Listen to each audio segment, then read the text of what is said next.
une à gauche sur le même numéro. Ce sont des boucles qui nous sont attribuées par l'organisme d'identification. Donc on reçoit un stock et puis on pose les boucles.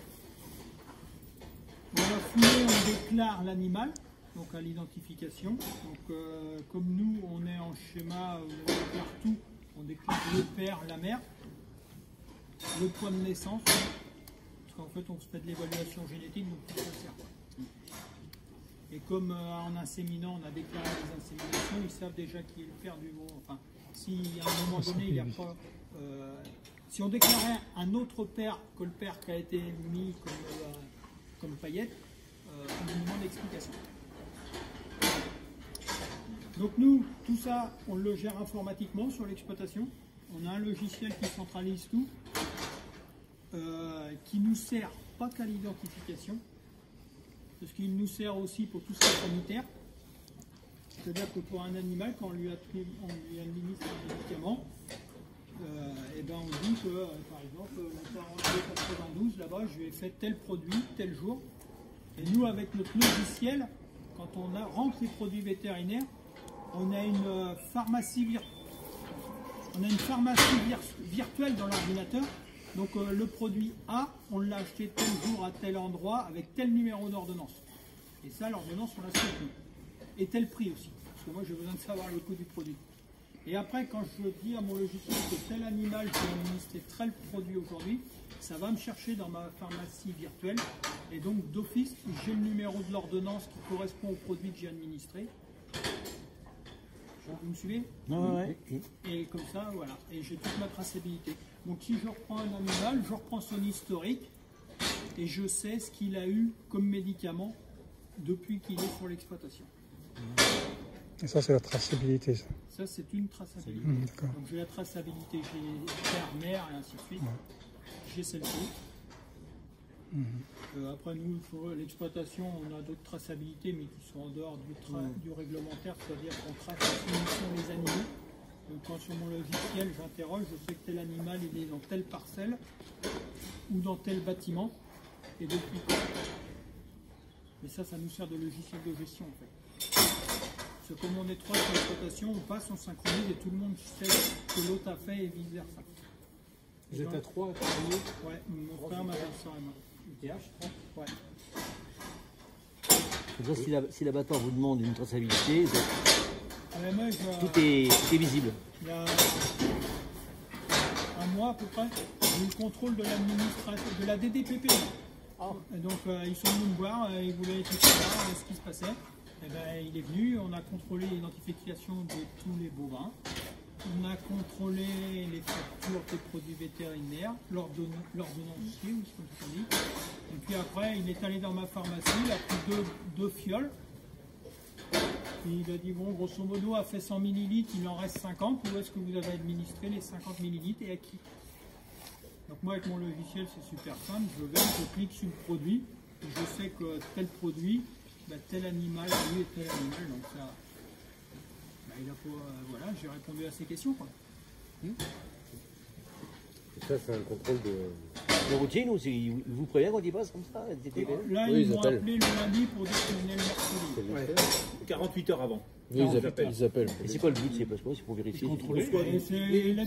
La DDPP, c'est la protection des personnes, c'est vérifier que tout se passe bien.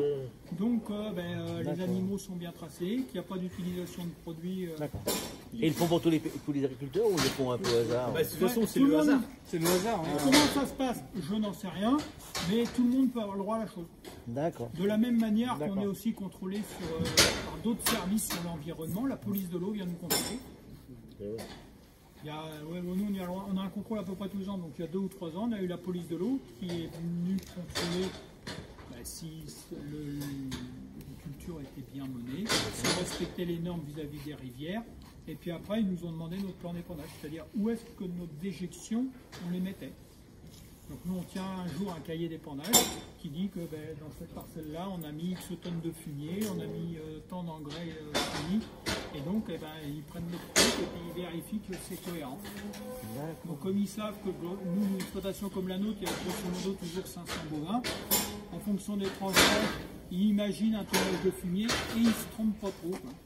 Donc après ils ont vu ils ont fait le calcul, ils se sont aperçus C'était cohérent. C'était cohérent. Parce que dire qu'on met 100 tonnes alors que vu le cheptel on en produit 800, il y a un problème quoi. Mais ça, ils savent, hein, ils connaissent, ils savent leur métier de contrôleur. Et de la même manière, le gars pour la DDP qui m'a contrôlé ma pharmacie, l'identification, ils m'ont emmené des échantillons d'aliments pour voir si c'était conforme à la réglementation. Donc si j'entends rien dire, c'est que c'est bon. S'ils reviennent vers moi, c'est qu'il y a eu. Alors nous, ils ont même poussé le plus big, c'est qu'ils voulaient des matières fécales pour voir s'il y avait des anabolisants. S'il y avait des Anabolisants. Oh. Comme un sportif. Mais oui, mais non, mais c'était pas un problème. On était en train de vacciner des brouteurs, donc là-bas, on a pour les poser les compteurs. Et ben, on a dit au contrôleur, on va boire un café, puis tu attends qu'il fasse le nécessaire, et puis tu récoltes.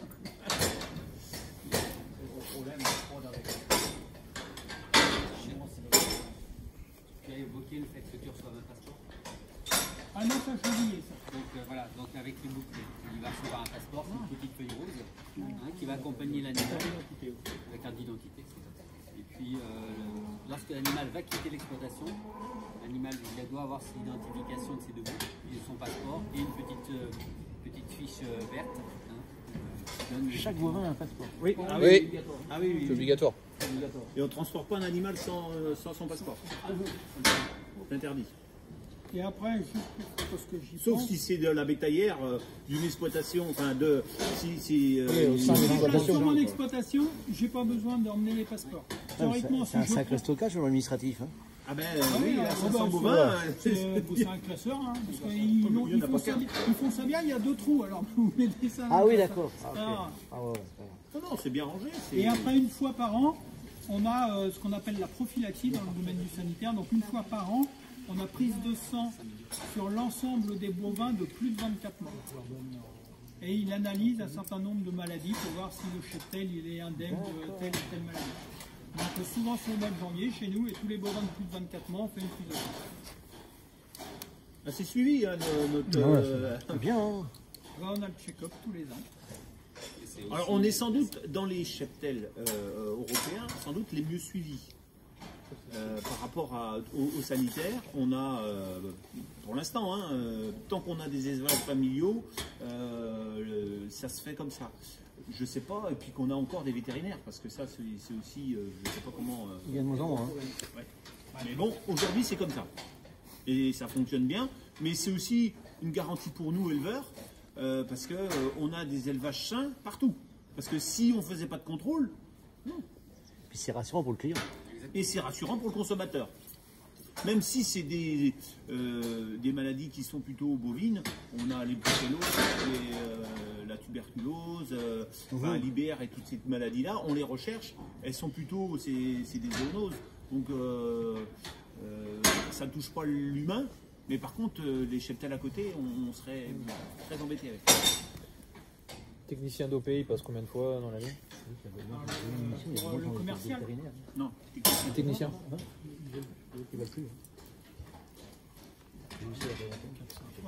D'accord. Et le commercial va passer peut-être plus en début de phase d'engraissement, quoi. Fin, ouais. Enfin, Plutôt je sais pas fin. ce que vous entendez par technicien. Pour vous, le technicien, c'est celui qui décide d'envoyer l'animal à l'abattoir ou c'est Non, ça celui- c'est le commercial. Ouais, bah, le commercial, il passe plutôt à la fin. À la fin de l'engraissement, pas au début des phases d'engraissement. Dans notre COP, nous, c'est le technicien le commercial qui décide du moment où l'animal Ok, d'accord. Donc il fait une photographie dans l'élevage du bovin et après lui transmet ça à un gars qui va mettre en marché vers l'abattoir. Ok.